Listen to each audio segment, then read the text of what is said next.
할렐루야. 오늘 간증할 수 있는 귀한 시간을 허락해 주심에 감사드리며 제가 어떻게 신앙생활을 시작하게 되었는지 간증하고자 합니다. 먼저 저는 91년생이고요. 친정은 무교이며 시댁은 천주교입니다.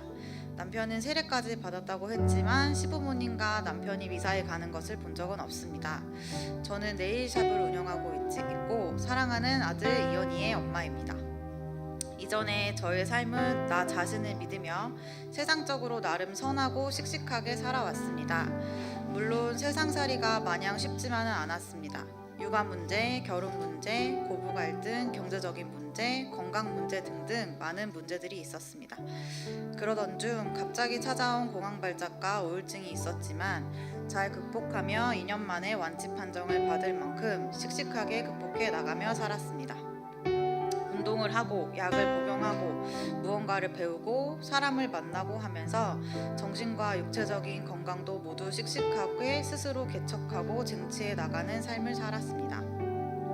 그렇지만 무언가 공허한 마음은 오히려 모든 문제들이 해결되고 이제는 평온이 찾아와야 할 시기에 다가왔습니다.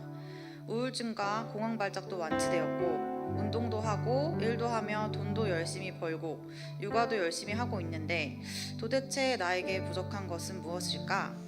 어느 순간 나도 모르게 엄청난 공허함이 저에게 찾아와 있었습니다.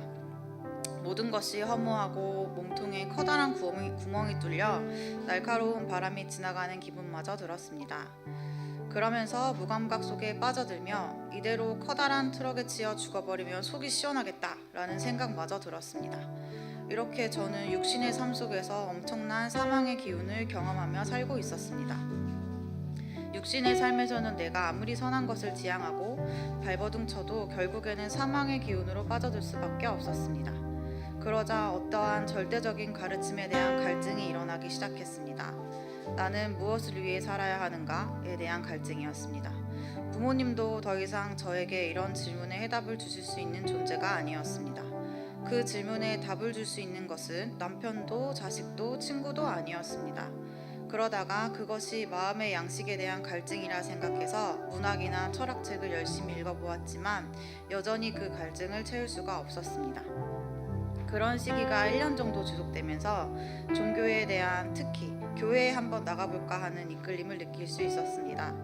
그러나 그때 선뜻 교회를 선택할 수 없었던 이유는 기독교에 대한 세상적인 선입견 때문이었습니다. 그러면 절에 가볼까? 성당에 가볼까? 또 생각했습니다. 저희 샵에 오는 손님들께 물어보기도 하고 친구들에게 물어도 보고 혼자 고민도 해보았습니다. 그런데 마땅한 해답을 찾을 수가 없었습니다. 그러던 중 8월 중순에 갑자기 왼쪽 발등이 많이 아파왔습니다. 좀 뻐근한가 싶더니 하루 만에 걸을 수 없을 정도가 되었고 몇 시간 만에 디딜 수조차 없을 정도로 발이 붓고 아팠습니다. 병원에 가보니 석회건염이라는 병이었습니다. 우연히 몸속에 칼슘 덩어리가 쌓여 있다가 예측할 수 없는 순간에 그것이 터지면서 정형외과에서 처방 가능한 수준의 소염 진통제도 진통 주사로도 해결할 수 없을 만큼의 강력한 급성 염증과 통증으로 3일 정도 지나야 낫는 그런 병이었습니다. 대부분은 오십견과 같은 어깨 부위나 아킬레스 건염 같은 발 뒤꿈치 부위에 생기는 병인데 저는 그것이 발바닥 부분에 생겨 발등까지 붓고 아픈 일이 있었습니다. 병원에 입원해서 진통주사를 링거로 계속 맞고 있어도 발의 통증 때문에 잠을 잘 수가 없었습니다. 그렇게 3일 정도 누워서 통증을 느끼고 있다 보니 누가 나의 발에 두꺼운 정을 받고 밤새도록 그것을 망치로 두들기는 것 같다라는 생각이 들었습니다. 그러면서 십자가에 달리신 예수의 고통은 과연 어느 정도였을까라는 의문이 갑자기 떠오르며 그것이 과연 남을 위해 겪어낼 수 있는 것인가 싶었습니다. 그리고 3일 후 통증이 서서히 가라앉으며 거짓말처럼 나았습니다. 의사는 그 병은 그저 견디는 것과 소염 진통제, 냉찜질 밖에는 답이 없다고 했습니다. 그런 경험을 통해 저는 다시 예수를 믿는 교회에 다녀봐야겠다고 생각을 했습니다. 그런데 어느 교회를 가야 할지 알 수가 없었습니다. 제 주위에는 저를 올바른 교회에 인도해줄 만한 지인이 없었습니다. 그러다가 우연히 인스타그램 릴스에서 엄정화님의 간증을 보았는데 갑자기 아무 이유 없이 교회에 가고 싶다는 생각이 들었다고 했습니다. 그래서 엄정아님이 누구든 나를 교회로 데려갈 사람을 좀 보내주세요 라고 기도를 했다고 해서 저도 똑같이 해보았습니다. 이 마음이 정말로 교회에 가는 것이 맞다면 누구든지 저를 교회로 데려갈 사람을 보내주세요. 예수님의 이름으로 기도드립니다. 아멘. 하고 기도를 했습니다. 이렇게 예수님의 이름으로 기도를 해야 기도가 잘 전달된다고 어디서 본 것은 있어서 그렇게 기도를 했습니다. 그리고 며칠 후 9월 6일 토요일 비가 추적추적 오는 저녁 7시에 희주 자매님을 신규 손님으로 만났습니다. 갑자기 들어온 당일 예약이었습니다. 제 샵에 손님으로 희주 자매님이 등장하던 순간을 잊을 수가 없습니다. 기분이 매우 안 좋아 보이고 성격도 안 좋아 보였습니다. 하필 날씨조차 어두컴컴했고 비가 왔으며 불편한 마음이었지만 저는 서비스직에 종사하는 사람으로서 달리는 리뷰가 매우 두려웠고 저분의 심기를 건드려서는 별점 테러를 당할 수도 있겠다는 생각이 들었습니다. 그런데 저의 우려와는 다르게 희주 자매님에게 스몰 토킹을 하기 위해 근처 사시나 봐요? 라고 했는데 희주 자매님은 저는 교회 때문에 이사했어요. 저는 신앙심으로 사는 사람이라서요. 라고 뜬금없이 시크하게 대답했습니다.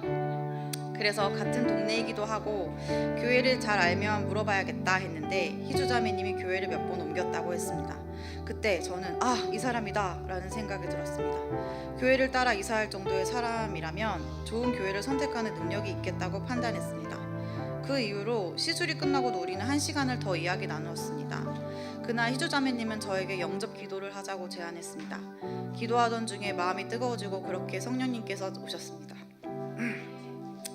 그렇게 해서 그 첫 주일부터 지금 영과 생명의 교회에 나오게 되었고 예배와 기도를 통해 제 마음의 공허함이 모두 채워지고 주님의 사랑이 넘쳐 감사의 기도와 눈물이 멈추지 않는 시간들을 보내고 있습니다.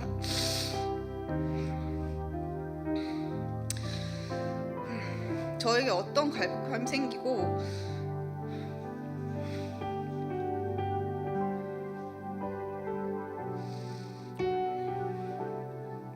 갑자기 발이 아프고 엄정아님의 간증을 보게 되고 희주 자매님을 갑자기 만나게 되면 이 모든 것이 과연 우연이었을까요?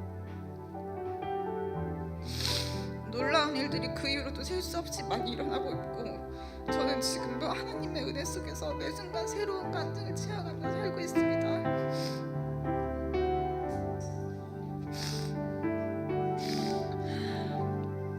벌써 주님을 인격적으로 만난 지 3개월이 지났습니다.